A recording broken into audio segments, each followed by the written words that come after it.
These are the 5 things missing from most fathers' lives.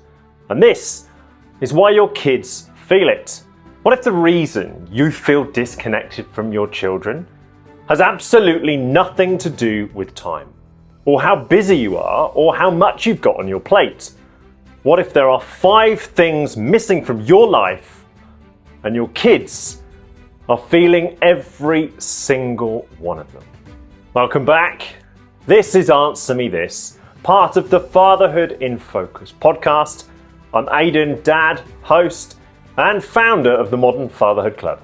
Every week, I ask you one uncomfortable question. Not to shame you, but to sharpen you. This is about legacy, impact, and the man your kids actually see when you walk into the room. The world, it's happy for you to just cope.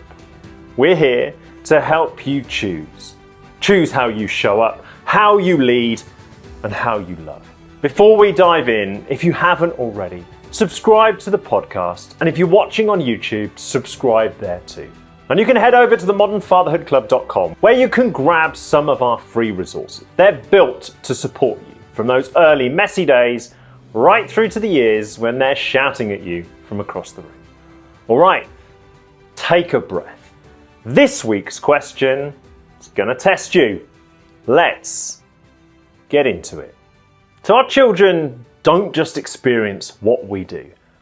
They experience who we become whilst we're doing it. They experience our growth. They experience our pressure. They live in our shadow. And what if that shadow was shaped by 5 things?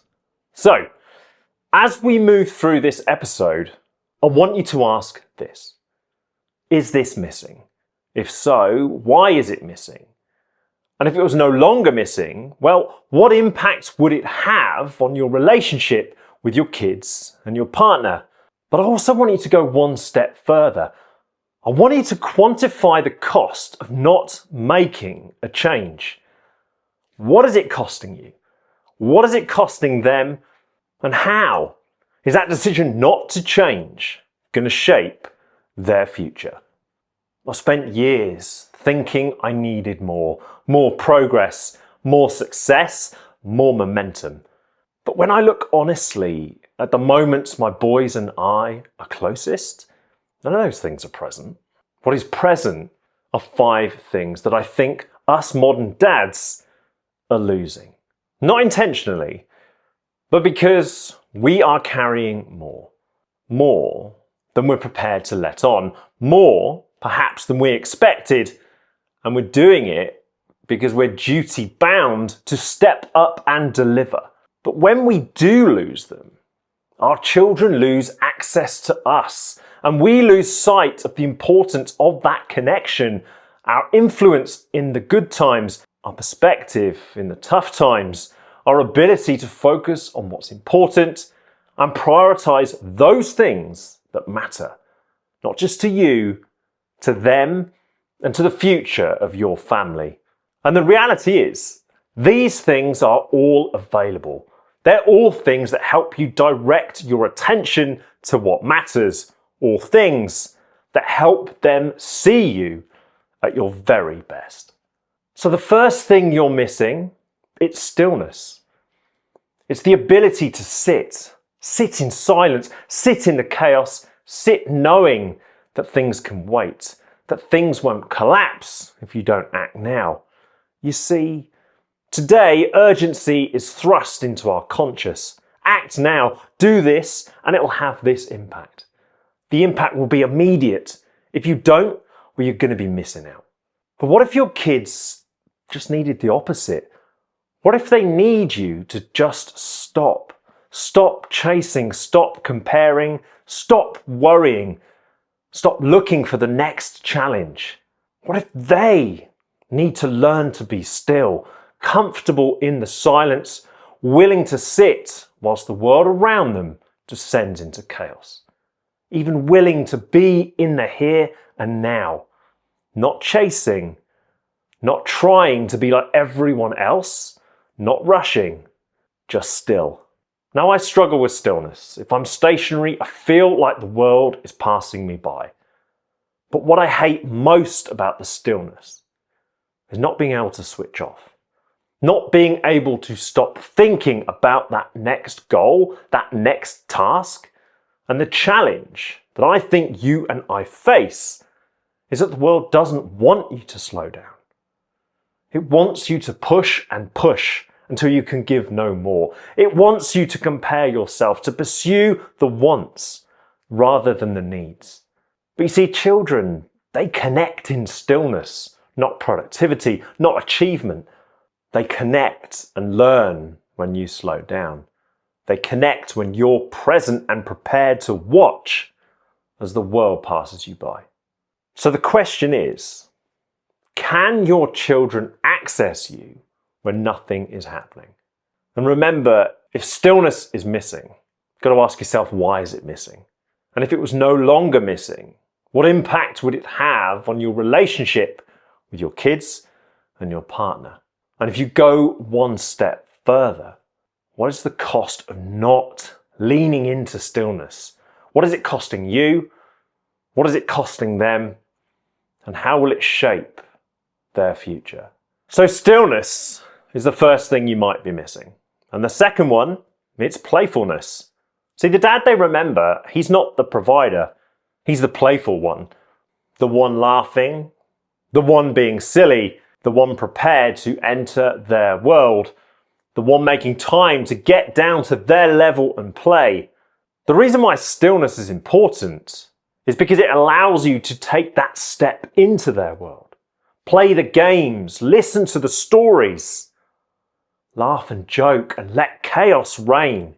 You see, in a YouTube generation, the more willing you are to connect through playfulness, I believe the stronger your relationship is going to become. The more willing that they will be to play. But if they ask and your response is not right now, and they hear that too many times, they're going to stop asking. You see, we are the gatekeepers to their online and algorithm-driven world. Whether it's TV, games consoles, iPad or phone, controlling the access is one thing. But when they're young and still playful, it's your willingness to play, to be outside, to create a world that inspires creativity and imagination. It's that willingness that truly becomes the gatekeeper to screen time. The more accessible dad is, the greater chance they're going to have at a childhood where they remember dad beyond provision and protection. And maybe, just maybe, you'll be remembered for entering their world and not constantly dragging them into yours.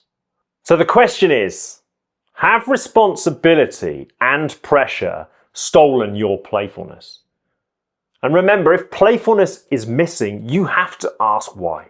And if it was no longer missing, what's the impact that it's going to have on your relationships with your partner, with your kids? And then if you go one step further, can you quantify the cost of not being more playful? What is it costing you? What is it costing them? How is it going to shape their future? So playfulness, that's the second thing you could be missing. Now let's change the pace. Picture your children remembering you. What's on your face? Stress? The weight of tomorrow? Or a smile? Do they see you lit up? Or do they see you carrying something silently? Because the third thing, well, it's emotional accessibility. Not emotion, accessibility. Can they reach you? Can they understand you? Do they know what's happening? Or do they only feel the consequences? Look, we're all guilty of it. Our inability to park the strain of today before that first interaction. That's why in previous episodes I've talked about creating that circuit breaker. Something that interrupts your busy day to make the most of the time that you have with them. To make sure who they see straight after school or as you walk through the door is the dad who can just be. He can listen, he can smile, he can play. He can just be in their world when they need it most. Now, when we carry stress, we are less likely to be the dad they need. We're more likely to hold them at a distance, less likely to give them what they need, the attention, the warmth, the connection that they're searching for. And that's where you've got to focus on emotional accessibility. This isn't about oversharing or lumping your fears and worries onto them. But you can be real with them. You can be honest. You can say, look, little dude, it's been a long day. Just give me 2 minutes to get out of these clothes, get into something more comfortable. Hey, and then let's play. You see, that does 2 things. It shows them you're willing to do it, but more importantly, it just disrupts you for a moment, a brief breather to reset and then dive in. Then they've got you, got what they need, see who they need to see, and hear what they need to hear. This isn't about meeting once. Everything here is about meeting your children's needs. So the question is, do your children know what you're feeling, or only experience your reactions? And remember, if this is missing, why is it missing? And if it was no longer missing, what impact would it have on your relationship with your kids and your partner? And if you go one step further, what's the cost of not making this change? What's the cost of not prioritizing it? What is the cost to them? And how is it going to shape their future? So that's the third thing you're missing. And remember, children, they don't need perfect fathers. They need emotionally reachable ones.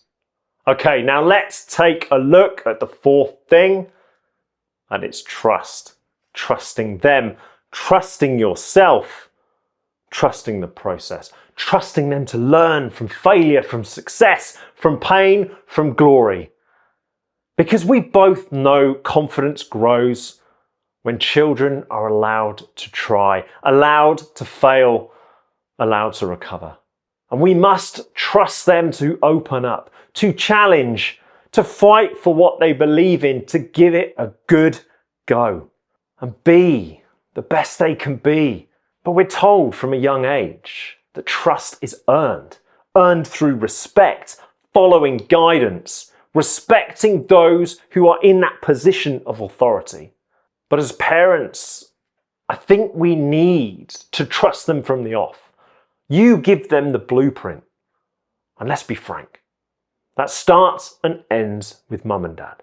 It's about giving them autonomy and accountability. It's about teaching them about right and wrong, what to value, what adds value, and what doesn't. What is a good influence and what isn't? What's going to impact their future positively and what's going to impact it negatively? But we cannot be these overbearing control freaks that think we know best even when we have little to no experience of whatever it is that they might be facing. And that's why trust is important. What we're saying is, son or daughter, I am empowering you. You are accountable for your action and responsible for behaving in the right way. I trust you.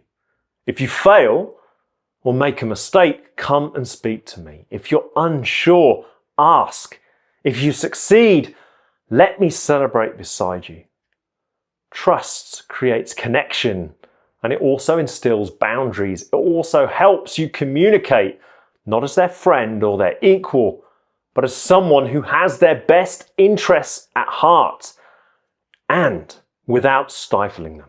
So the question is, are you raising your children to trust themselves? Or are you raising children who need permission? And remember, if this is missing, why is it missing? And if it was no longer missing, what impact would more trust have on your relationship with your kids and your partner? And if you go one step further, what is the cost of not trusting them? What is the cost to you, to them, and how is it going to shape their future? So that, my friend, is the fourth thing you could be missing. Here is the fifth and final thing. and it's peace. And for me, this is the big one.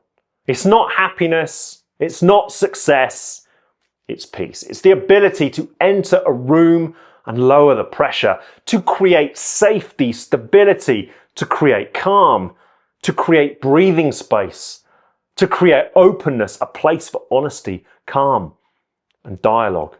Because children borrow their nervous system from us. And an environment built with peace at its core shields our children from the chaos and the noise of the outside world. It allows them to feel comfortable in the space that you have provided. This isn't about protection. This is about a calming environment for them to feel safe and comfortable enough to express themselves, to open up, to be present in the moment, to learn, to process without isolation, to communicate in that unfiltered, raw and honest way. Because they won't find peace internally until they understand what peace is and how it helps you and your partner. Home has to be a place of peace, not a place of chaos and endless shouting and defiance. It should be a place where when that door closes, the truth can be spoken, the worry can be shared, the anger, it can be expressed, love, well, it can be felt without condition. Where they are valued because of who they are and not what they deliver. A place where there's no judgment or shame. Personally, I know my boys need this, and sometimes I fail at it. I know we as parents need to deliver it, and I believe that we're working on it. But I'm not perfect, and I don't always get this right. But I try. I try to help them understand the importance of peace and how it can build resilience and space to solve problems. And maybe one day I'll get there. But for now, I've got to continue to try to give them the space they need to grow and learn with peace being at the very heart of what we as parents are trying to create. So the question is, when you walk into a room, do your children relax or adjust? And remember, if peace is missing, why? And if it was no longer missing, what impact is peace going to have on your relationship with your kids and your partner? And then, if you go one step further, what's the cost of not making peace central to the home environment? What's it costing them? And what's it costing you? And how is it going to shape their future? So that's it. The 5 things you're missing. The 5 obstacles that might be creating a barrier to your connection with your kids. So Henry turned 9 this month. And the thing I've realized is this.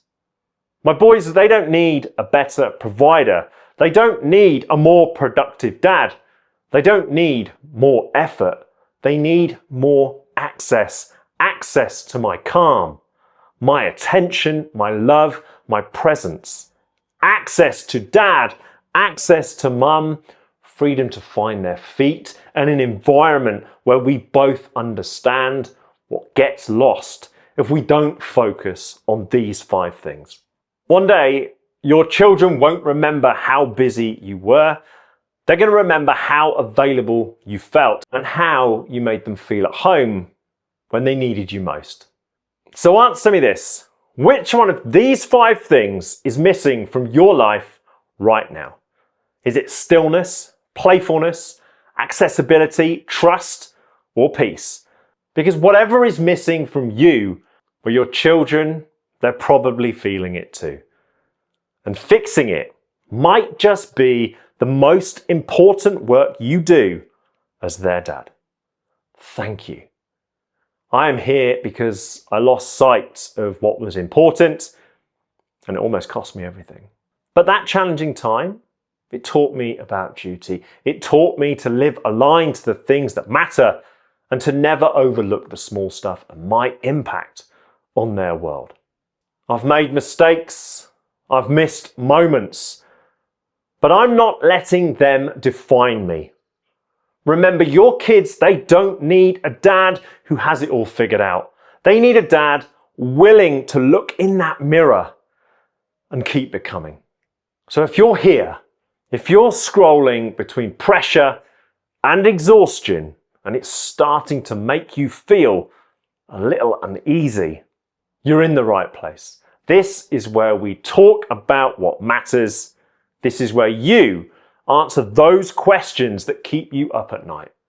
This is where we get to the truth, not just about what it means to be a dad, but what it takes to become the father that they'll never forget.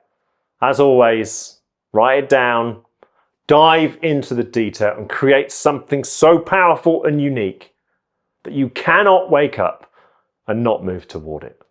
Remember, you are working to create the version of dad that they need to see. And that's why answering these questions every week is helping you discover what they truly need.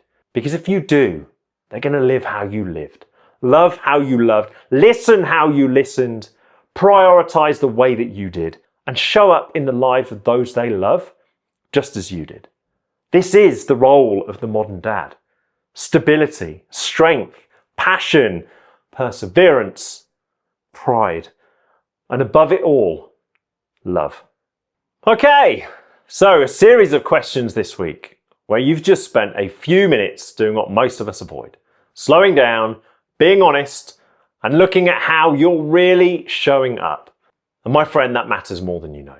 Remember, your kids are not looking for a perfect man. They just need an honest one. A dad willing to reflect, reset, and lead from the front, even when he's tired, under pressure, or just coping more than you'd like to admit. If this episode landed for you, subscribe to the podcast. And if you're watching on YouTube, hit subscribe there too, so you don't miss any of our future episodes. And if you haven't yet, join us at themodernfatherhoodclub.com.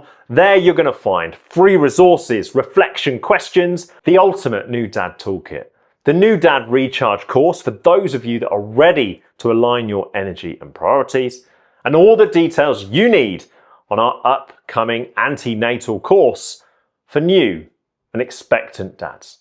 Look, I'm not perfect, and neither are you, but we're committed, right? Committed to leading with confidence, strength, openness, and heart. Committed to giving our kids the version of us that's present, not just productive. Thank you for listening, for reflecting, for doing the work. This is the Modern Fatherhood Club. This is Answer Me This, part of the Fatherhood in Focus podcast. Lead from the front and never underestimate the power that you have over who they become. Thank you for listening, and I'll see you in the next episode.